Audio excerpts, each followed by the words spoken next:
Well, good afternoon. We've got a surprise guest with us this afternoon. Welcome to Ripples Rising, empowering voices, creating waves of change in front of my studio at Beaver Lake in Northwest Arkansas. And I'm so privileged to have a guest today. Mary Talbert is 101 years old. Isn't that exciting? It's exciting. It is exciting. And with her friend Carla Nemec, who is driving her around today. And this is just kind of a pop-up interview, so we'll just kind of see how this conversation flows. Talking to somebody over 100 years old, what a life to lead, huh? I can't hardly realize it's been 100 years. I don't feel like I'm inside. I don't feel like I'm 100 years old. Well, that's fantastic. How do you feel like that, Mary? That you don't feel 100 years old? Do you feel like you're 40? Oh, if I only felt like I was 45 again, you know? Oh, well, if I was just 70 again. Just 70 wow. would be great. Wow. To be only 70 again. Oh, my. What I couldn't do. I could even run with the dogs then. Then run with the dogs then, that's right. Now, Mary, you said you were originally from Kansas? Uh-huh. Okay, and then how long have you lived here in Arkansas? It's been over 50 years. Over 50 years. Yeah. And what did you say about Arkansas a while ago? What did you like about Arkansas? I said it was God's garden place. It's just everything. It don't matter what month of the year it is, what season. Mosquito. Something is beautiful. Yes. Mm-hmm. I even love the bare trees. I'm a tree person. Mm-hmm. I love trees. Mm.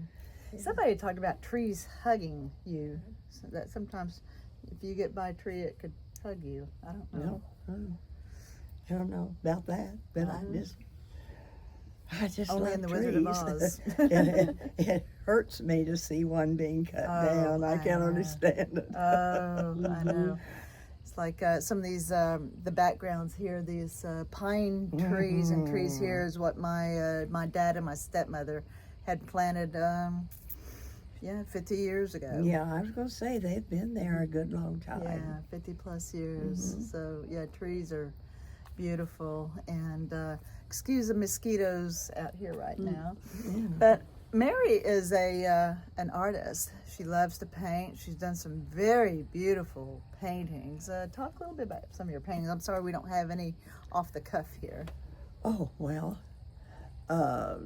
we live close to the West Fork of the White River. Uh-huh. And that gives us a lot of scenery to paint along the river and all. And then out in the mountains where I live, there's places where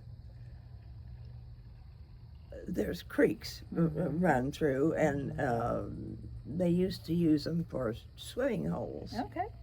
Yep. They didn't have a swimming Hole? swimming hole in town. Nope, swimming pool in town. A pool. Go find a swimming hole and a creek. And they're fantastic. You remember, did you see where the kids would, swing off a rope and jump in? Well, didn't see that, but there's great, huge slabs of rock that have fallen, and then there'll be waterfalls off of those, and then pools of water. You can look down and see the fish swimming. Oh. And but they had to shut them off because they were illegally used. Yeah, okay. And people don't have the access to them anymore. Too many rules and regulations nowadays. Well, they were dirtying it up, needles and such. Oh, really? Oh.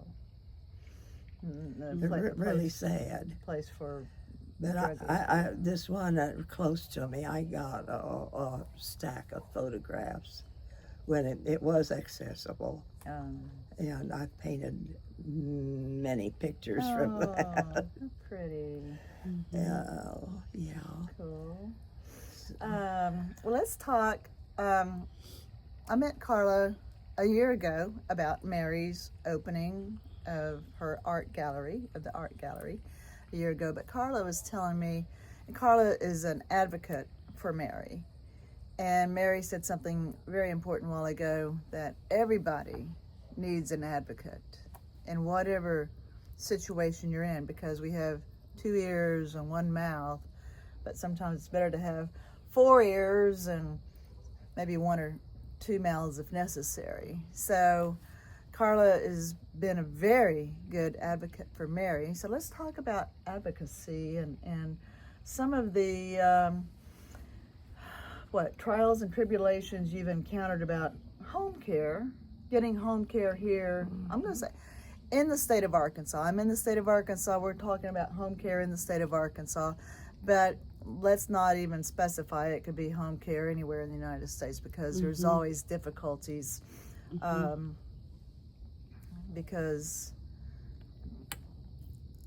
people have we have used our useful life, and I hate saying this, but then the term is called throwaway people, and people are not throwaway people. Kids are not throwaway kids, throwaway people. And there's so many people, as we call it, warehousing people in these facilities.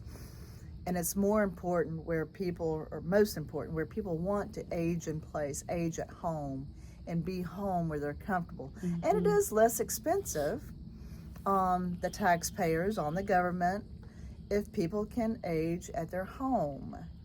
So let's talk about that some. So how long have you been having home care services? Oh gosh. Has it been 3 years? No, Hasn't been that it's long. been 3 years since I met you. Yeah. So it's been about 2 years. About 2 years, I Yeah. guess, that I've had home care. Okay, so get this. I'm hearing 2 to 3 years. So only when you became 97, 98, you've been living by yourself and caring for yourself and doing for yourself the whole time. And if it hadn't been for really good neighbors, I would have been in very bad shape. Yes. Got to have great neighbors. Just because you're able to live by yourself and you've got your faculties that you can guide things, it doesn't mean that you don't need any help. That's right. There's things that as you become older, it varies from person to person, but there are things that you can't do for yourself. And the way it had been, you had to be an invalid to get any help. That's right. And being an invalid meant that you were a prisoner in your own home. That you can't feed yourself. You can't even give yourself a bath. You can't do anything for yourself. Activities of daily living, ADLs. Right. Now, I don't look like an invalid, I don't think. Nope. But my hands are almost useless. Boy. I can't open bottles, cans, plastic packages. All right. I can't lift big jars of liquid No. or 5 pounds of potatoes. No. You know, so just because a person looks healthy doesn't mean that they don't need some help of some kind. That is true. And people don't like to talk about them needing help. No. It's something I was talking about earlier on a different episode with Marla, was that, you know, you've got great neighbors, and did they tell you to, Mary, pick up the phone if you need something? Yeah, but they were real good. But in the meantime, they have cancer has showed up in their families. Oh. now they're limited To what they can do. to what they can do because Yeah. they've got their own families to take care of. Right. See, so those things happen. Things happen. Mhm. Well, part of that where I'm going with Mary, whether it's this neighbor or that neighbor or friends like Carla, to pick up the phone and ask for help is very important, huh? Yes, but you think, well, how important is this? Right. Because if you call this person or that person time after time after time for right. something small, Something like small. opening a can, Or putting a light bulb in. put a light bulb in, Yeah. you're going to wear out your welcome. You're going to wear out your welcome. You got to So, pick and choose. You have to pick and choose. That's correct. Mhm. That's correct. Mhm. Yes. So only in the last 2 to 3 years, when Mary became 97, 98 years old, that she was needing some home care. So let's talk about that process. So what was it like for you having? Are you on Medicaid? Yes. Okay. So you're on Medicaid in the state of Arkansas, and so the limited knowledge I have, when you're on Medicaid in Arkansas, there are home care agencies. Some of them do provide Medicaid services, some of them don't. My father that I spoke with in an episode was private pay home care. He was on Medicare, but not on Medicaid. So he paid directly out of pocket for his private pay home care, unlike Mary and many others who are on Medicaid. So with Medicaid, that home care agencies have a certain amount of regulations to follow through the Department of Human Services, DHS, because of Medicaid being a government program. However, so there is supposed to be regulatory oversight where there are state background checks, not national background checks. And what kind of paperwork and what was the process with that? Once a year, they send you the papers to fill out and all. Mm-hmm. If you get to rattling the cage, oh, your papers were late, or we didn't get your papers, so we're cutting you off. They had them, Mm-hmm. but they didn't want to fool with you. It took us 5 months to get Mary home care when she first applied. 5 months. 5 months. And why is that, Carla? She almost died. She was in the hospital with pneumonia. We almost lost her. Mm. When she got out of the hospital, the doctor had ordered home care for her. She applied immediately, was turned down. Applied again, turned down again. And she was turned down like 3 or 4 times, wasn't it? Well, see, I didn't have an advocate then. Mm-hmm. What was this turned down by whom? DHS. DHS. Yeah. And usually, on this time, Mary, stop me if I'm wrong, but during this time, when they turned her down, every time it was a mistake on their part. Mm-hmm. Every single time.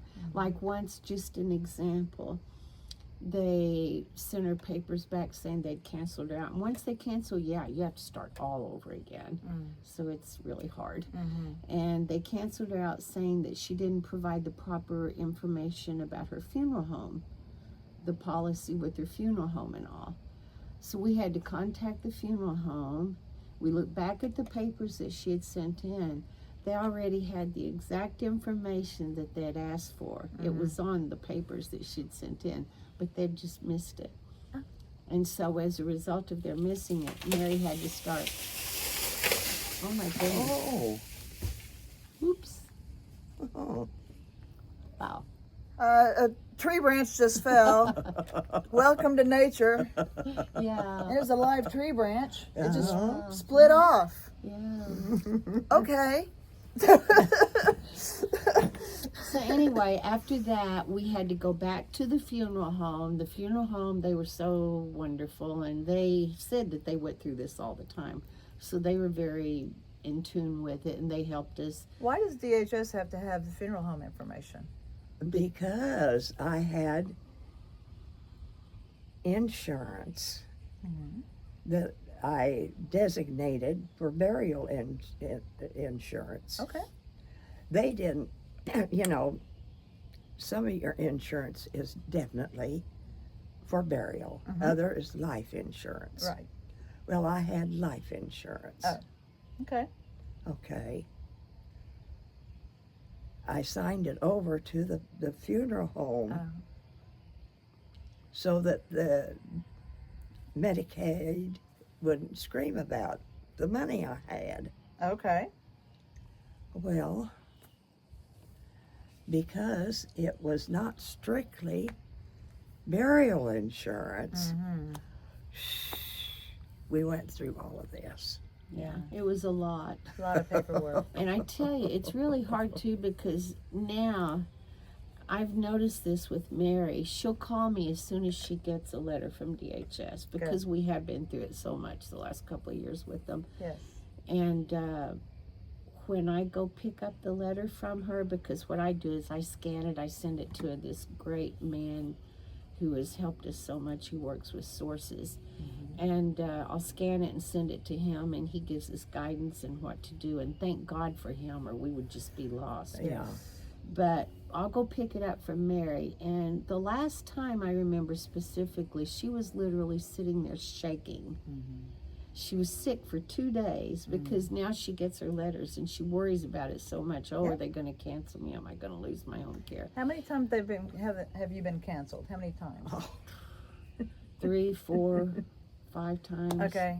several times. And what's the purposes for each one? Okay, the information's not correct, which it was. It was. Okay. Only one time. One time I forgot to sign it when I sent it in. Yeah. And that's the only time, but all of the rest of it was done. It was one signature. And so they trashed it and made her start all over again from that. Rather than calling and saying, well, you missed this. They don't do that. No. They just trash it and Trash start it. all over again. Wow. Yeah, you have to start the whole system all over again. Where's the humanity in that? Well, I called them one time. I said, well, you should have all this on your computer. On your data, yeah. Oh, well, we trash everything at once a year. No. They trash everything. That's what they once a told year. me. Wow. You see, Yeah, you get an idea what we go through. And you're dealing with the government. So you're dealing with the government, you're dealing with the insurance policy that you turned over to the funeral home. Okay. And so that's why DHS wanted to call it. Okay, I see. But it's something that's done every day. It's very Sure. common and Yeah. very day. And yet Mary ended up getting canceled over it. And so we had to start all over again. And yeah. Yeah, and then recently I had money saved up in another bank account for some big bills I knew were going to coming in, and I didn't want to take a chance of spending that money. And I had too much money on my savings, so they would cut me off. You can't have more than 2,000. You can't have more. That includes whatever you've got left in your checking account. That counts towards your savings account. And it's been that way for years and years, the 2,000 limit. And Mary has to pay $1,000 just to get her propane tank filled. Yeah. And so she was saving $1,000 for that. Yeah. Her car needed worked on. Yeah. And my cat died. And her cat died, and she had to Yeah. cancel that. So, I know. It's bad. Yeah. So when all of that happened, all at the same time, she'd saved up the money to put in there to cover these expenses. Right. And as a result, she went over the 2,000 and she got canceled again. So help us understand, how did they know that she was over 2,000? You have to send in copies of your bank account to them. Real regularly. Oh. Yeah. They expect you to do that, huh? Mm-hmm. When you're over 85, Oh, yeah. 95 Oh, yeah. That don't years make any old. difference, your age. No. And I go and scan everything from Mary, and we send it in, and she'll sign it and all. And I don't know how she would do it if we didn't do. I mean, I don't know how seniors do it. It's so frustrating Point for made. me. Point made. I don't understand a lot of it. No, it's very difficult. And They should have. I'm talking as it should be. Okay. When a person gets to be in their 90s and are in good health, Good health. they shouldn't be hassling them all the time. No. You know, I've been paying, having Medicaid for years now. Yes, yes. It's always been the same, Sure. been the same. Why can't they just, well, okay, this has always been this way, it keeps being this way, just Move it on through. move it on through. Move it on through. You know, Mm-hmm. it would be easier on them and a whole lot easier You're on me. the seniors. You're saying in their 90s. I mean, I think maybe, yeah, 80, 80s even, 80, but 80, 85, depending on well, yeah, circumstances. circumstances. But, I mean, you're right, Mary. It brings me to a story that's in my book. The mother's son had called me. He was distraught. He lives in Alabama, and DHS had physically removed his mother from her home, and they weren't just going by for a wellness check as discussed. And it took about 3 hours for them to physically, you know, because she's in her around 90, 88 to 90 years old, Yeah. and took her to a place to be evaluated, and it ended up as she called it, a hellhole, a nursing home. And the three sons who have their lives out of state, the mother would not let them know what dire circumstance she was in. And they had to come in, and basically I was with them to help get guardianship of their mother back, and the youngest had guardianship to take her to Florida and get her out of here. It was a horrible situation. Yeah, oh, yeah. And it's the same thing, because she was making phone calls, but she just wouldn't pull the trigger to get some home care. And she had home care insurance. She had long-term care insurance, but she was letting that lapse. She was let it lapse only a couple months or something, you know. And she's widowed by herself, as such. And there just needs to be an advocate for anybody over 80, 85 years old.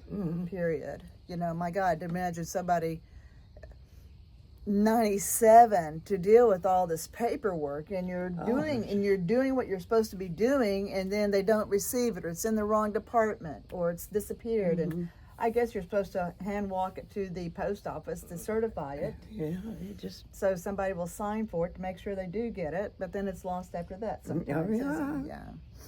it's really, I was told that 90% of our seniors that apply for home care are turned down.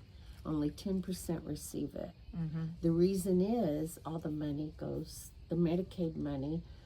The nursing homes have such strong lobbyists, not just in Arkansas, but across the nation. Nationwide. And they want all the money to go to the nursing homes. And so they allow so much more money to go to the nursing homes than what they do to people for home care, though it's been proven it's cheaper and they live longer. That's correct. At home. Cheaper. And yet, so our system just needs a little bit of fixing, Yeah, I think.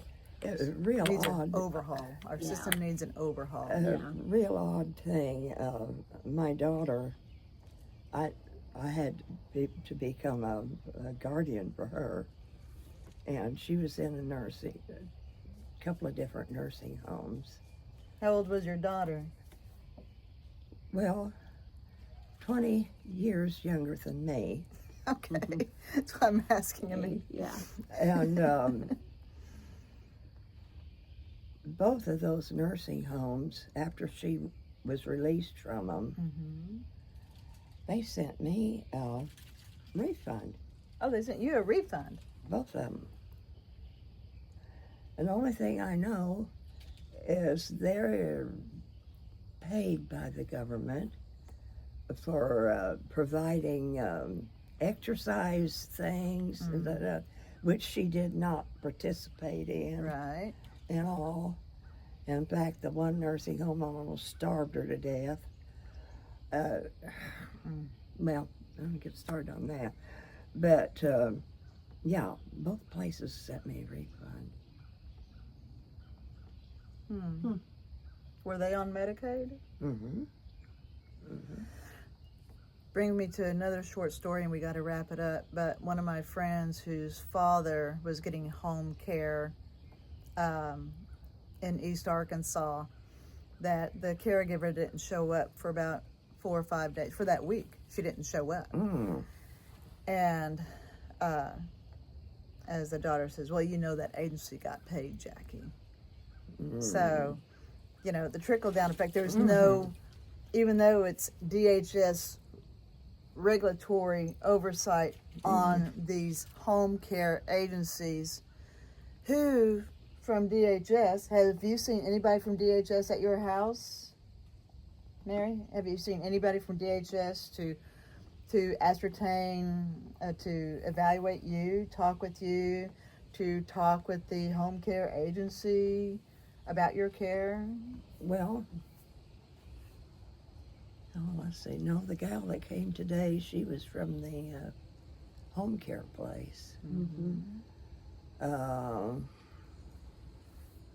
I don't know. I between Aetna and Medicaid and home care, I can't keep up with. No, you can't. I can't. You know, it's just it's. We've got to do better. We've got to do better for our seniors. We owe it to our seniors. We Squirrel. do. I got something in the corner of my eye. Yeah, there's squirrels out here playing around now. We've got 2 or 3 squirrels playing around. Maybe one That of them must be jumped what I on the saw. branch a while ago. That's probably. Yeah. Anyway, Mary, it's been a pleasure. I'm so glad to meet you. I mean, Mary and Carla just stopped by today, and I'd heard about Mary through Carla and saw Mary's paintings at the art gallery last year. And I just wanted to bring up my book, Caregiver Scaretakers, Exposing Fraud in Senior Care. You can find my website, caregiverscaretakers.com, and also on Ripples Rising TV. Okay, thanks very much. My donkeys, after they've eaten, they never think they have enough. And then my dog likes to eat a treat too. Back up. Back up.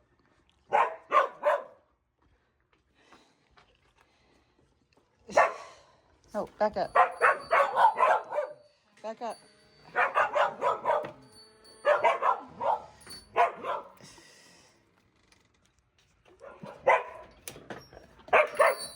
Oh.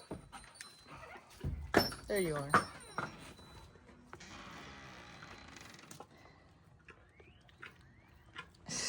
Okay. Oh, who are you just to walk in here? No, no, no. Back up. Back up. Back up.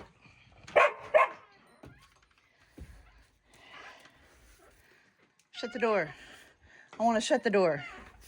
Oh.